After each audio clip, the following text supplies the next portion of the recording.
Olá, amigos e amigas. Quero dar as boas-vindas para você que está passando por aqui no canal, você que já conhece o nosso trabalho, você que está conhecendo agora.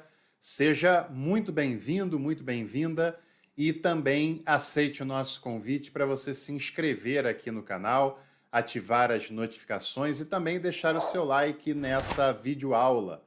Você sabe que toda quinta-feira nós temos conteúdos de história do cristianismo acontecendo aqui no canal, né? Toda quinta-feira nós tratamos alguma temática da história do cristianismo. E hoje, por exemplo, nós vamos falar sobre os pais pós-nicenos.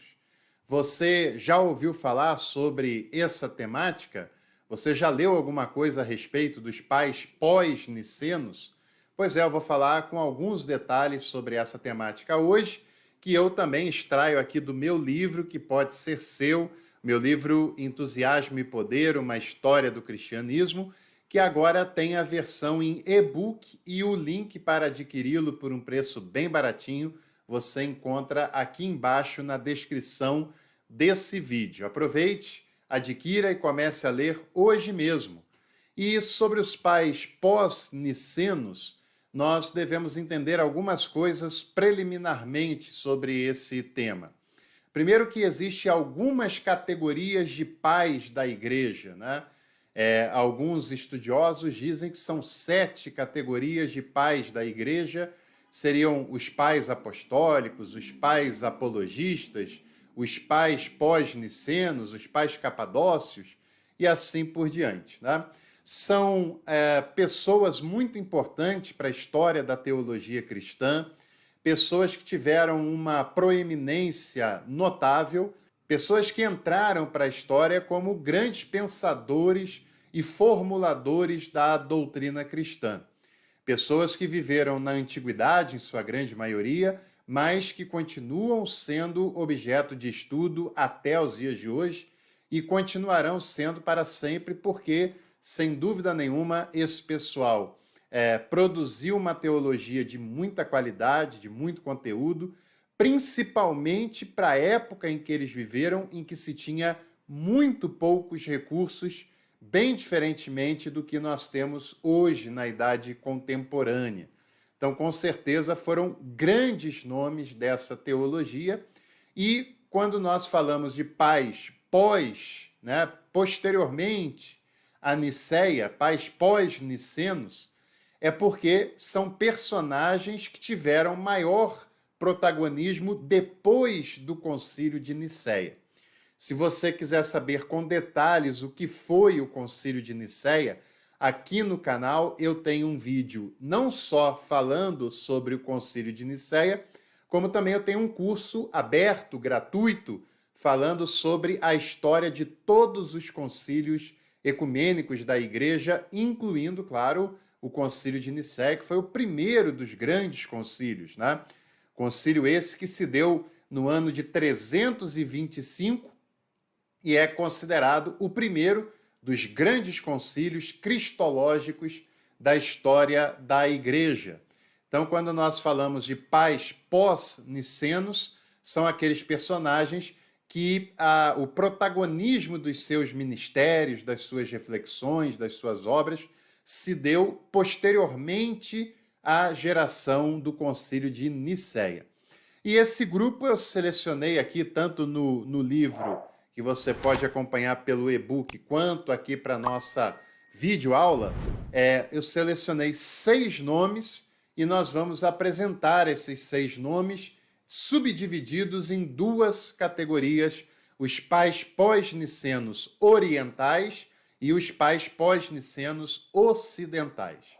Bom, quando nós falamos nesse caso pelo menos, né, quando nós falamos de ocidentais e orientais, a referência é a Grécia, né, aproximadamente Grécia, ali em Atenas, né, se você descer um pouco no mapa, vai encontrar o Egito, Antioquia.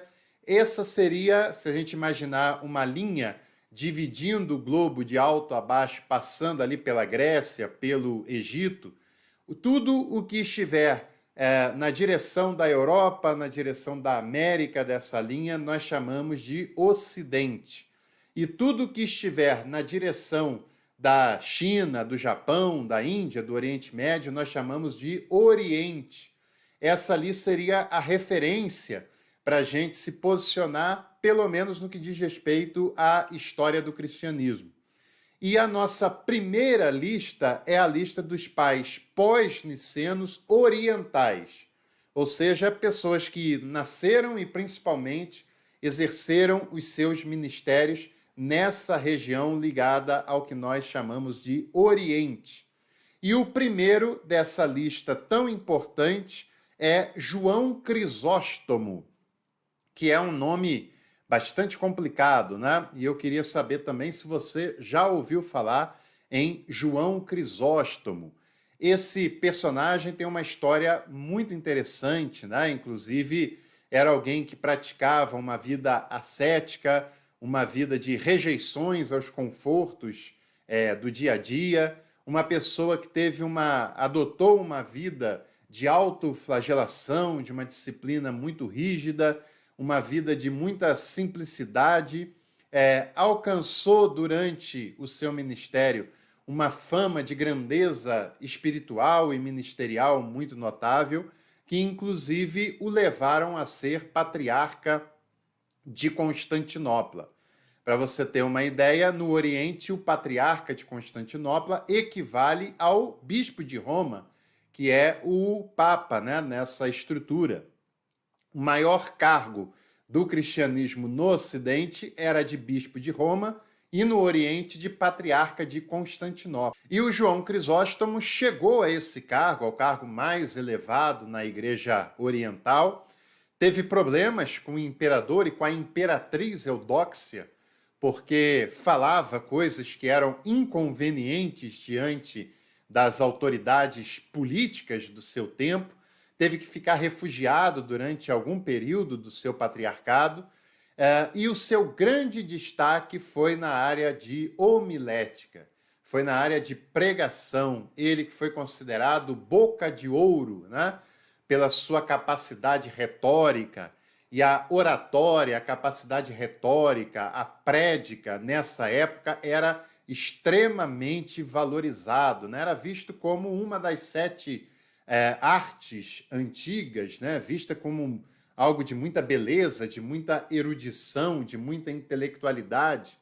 Ainda mais que nós falamos de um tempo em que a cultura escrita era um privilégio para um grupo muito pequeno de pessoas, né? Então as pessoas tinham mais contato com a intelectualidade falada do que propriamente escrita. E o João Crisóstomo ganhou o apelido de Boca de Ouro por causa da sua grande capacidade retórica, da sua grande capacidade de oratória, e é um dos principais nomes dos pais pós-nicenos orientais. O segundo nome dos pais pós-nicenos orientais é Teodoro da Mopsuestia. É um nome ainda mais complicado, né? Mas Mopsuestia era o lugar, a cidade da onde o Teodoro foi bispo e exerceu a sua liderança e o seu ministério, né? O grande destaque de Teodoro da Mopsuestia foi no campo da exegese dos textos bíblicos, o que para a época é algo profundamente revolucionário, né? A grande maioria dos pais da igreja nessa época, na antiguidade de modo em geral, e até no início da Idade Medieval, interpretavam a Bíblia de maneira alegórica, de uma maneira espiritualizada, sem levar em consideração os contextos dos textos em que eles estavam analisando. E o Teodoro da Mopsuestia é um dos primeiros e mais notáveis, né, dos protagonistas a fazer uma interpretação bíblica que levasse em consideração o contexto textual, o contexto histórico de uma determinada passagem e que compreendesse todas essas relações na hora de aprofundar o conhecimento acerca de uma determinada passagem da Bíblia. Esse método exegético, bem fora do normal daquela época, e que contribui bastante para o avanço da história da hermenêutica, da exegese, é a grande contribuição de Teodoro da Mopsuestia. O terceiro nome dos pais pós-nicenos orientais foi o grande líder da igreja, Eusébio de Cesareia, que, como o nome sugere, foi bispo da importante cidade de Cesareia, que tinha sido liderada também por outro grande, que foi Basílio de Cesareia, né? Basílio de Cesareia, que é um dos pais capadócios, que será o tema da nossa aula de semana que vem, né? Por causa da importância dessa região que ficava na atual Turquia. E o Eusébio de Cesareia, talvez a gente possa considerá-lo como o maior dos pós-nicenos no Oriente. O Eusébio de Cesareia foi um grande administrador da igreja em Cesareia, foi uma pessoa que teve grande popularidade pela sua espiritualidade, né? E o grande destaque desse personagem foi a sua capacidade como um historiador. Por exemplo, não sei se você sabe, mas 90% do que a gente conhece da igreja no primeiro século, no segundo século, no terceiro século e até no início do quarto século, nós sabemos por causa do texto escrito por Eusébio de Cesareia, chamado História Eclesiástica, que você encontra para vender, ainda é publicado, ainda é vendido, traduzido em português, evidentemente, e essa é uma das principais fontes de conhecimento historiográfico da igreja antiga, né, da igreja pós-período dos textos bíblicos ali, de Atos, dos textos epistolares, de lá até mais ou menos o Concílio de Nicéia, quase todo o conhecimento que nós temos da época, a fonte é Eusébio de Cesareia. Alguém de muito respeito, alguém que viveu boa parte dessa época que para nós é tão remota, tão distante, e que fez questão de registrar essa história com o conhecimento que ele tinha, com a vivência que ele teve, com os documentos que ele teve acesso, alguém que está muito mais próximo desses episódios do que nós hoje, por exemplo, estamos, né? E ele deu um legado enorme para a história do cristianismo, sem dúvida, se não fosse ele, a sua obra, nós não teríamos o conhecimento desse período específico da história do cristianismo, da história da igreja. O Eusébio de Cesareia também teve um papel de destaque no Concílio de Nicéia, uma vez que esse concílio foi convocado pelo imperador Constantino, e o presidente teológico, vamos dizer assim, do concílio foi Eusébio de Cesareia, alguém que o imperador tinha grande estima, né? Tinha grande relevância, e ele também tinha grande admiração pelo imperador Constantino, tanto é que ele é o responsável por escrever uma biografia sobre o imperador Constantino, também uma das principais fontes que nós temos sobre Constantino, um dos maiores imperadores da história do Império Romano, né?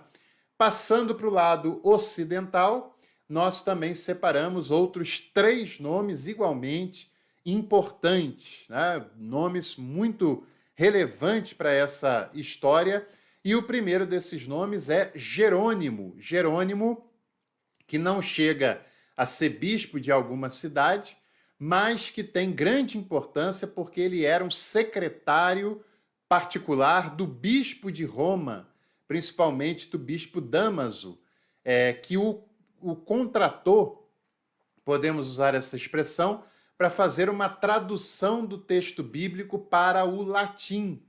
E é Jerônimo o responsável por traduzir o texto bíblico para o latim, que cada vez se consolida mais como a língua erudita da igreja, né? Principalmente durante o período antigo, medieval, sobretudo. E Jerônimo é quem faz essa tradução, e essa tradução para o latim é chamada de Vulgata de São Jerônimo, que é o personagem do qual nós estamos falando. Ele faz essa tradução que até hoje é usada como a base das interpretações, das reflexões bíblicas no catolicismo, e é, sem dúvida, considerada uma tradução de alta qualidade, de grande respeitabilidade, a tradução da Bíblia feita para o latim por São Jerônimo, e aí vem o nome Vulgata de São Jerônimo, e é claro que esse trabalho hoje já não é muito simples de ser feito, né? Você imagina naquela época, lá no quarto século, 300 e pouco, né, que é o tempo que nós estamos falando, sem dúvida é um trabalho extremamente notável que apenas um gigante da fé, da teologia, da reflexão seria capaz de produzir, como é o caso de Jerônimo. O segundo nome da lista dos pais pós-nicenos ocidentais é Ambrósio de Milão. Esse também é um personagem extremamente importante. Ambrósio, como o nome sugere, foi bispo da cidade de Milão, uma importante cidade da Itália. É importante até hoje, na época ainda mais importante, né?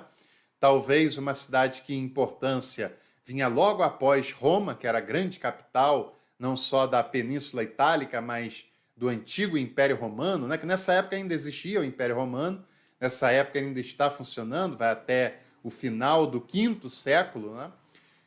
E Milão era uma cidade extremamente importante, extremamente requisitada, visitada, e o Ambrósio de Milão mostra toda a sua capacidade administrativa, de liderança, inclusive, e transforma a igreja de Milão numa igreja, de certa maneira, simples, numa grande potência administrativa, como Sé naquele contexto tão importante. Ambrósio também tem uma capacidade de oratória impressionante, tanto que é ouvindo uma pregação de Ambrósio de Milão que Agostinho se converte ao cristianismo.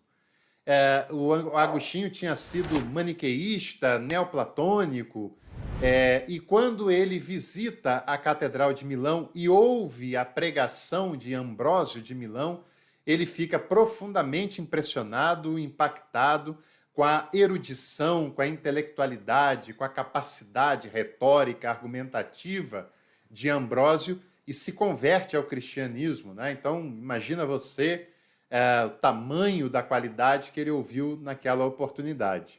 E Ambrósio de Milão também foi alguém que teve coragem de peitar o imperador Teodósio I. Foi Teodósio I que, no ano 381, transformou o cristianismo na religião oficial do Império Romano. E mesmo assim, o Ambrósio não se dobrou e não deixou de condenar os abusos praticados por essa liderança.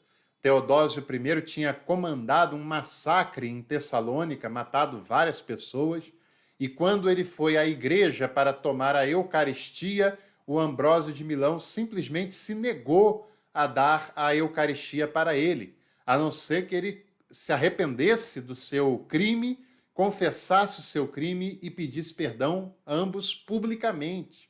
Como Teodósio se negou a fazer isso, o Ambrósio também se negou a servir a Eucaristia para ele naquela oportunidade.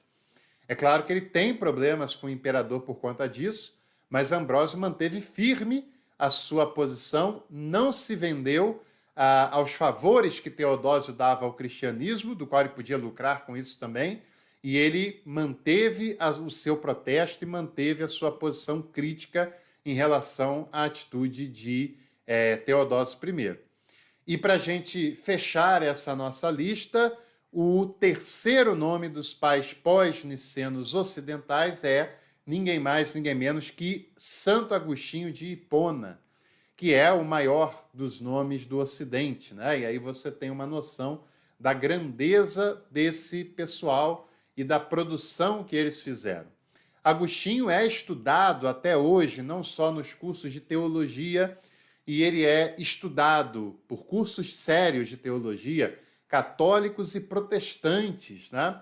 Por exemplo, grande parte da teologia católica na Idade Antiga, medieval, era com base no agostinianismo. Grande parte da teologia protestante também. Martim Lutero estudou no seminário agostiniano. João Calvino se debruçou sobre o pensamento de Agostinho. Então, ele é um nome que rompeu todas as barreiras denominacionais, tradicionais do cristianismo, né?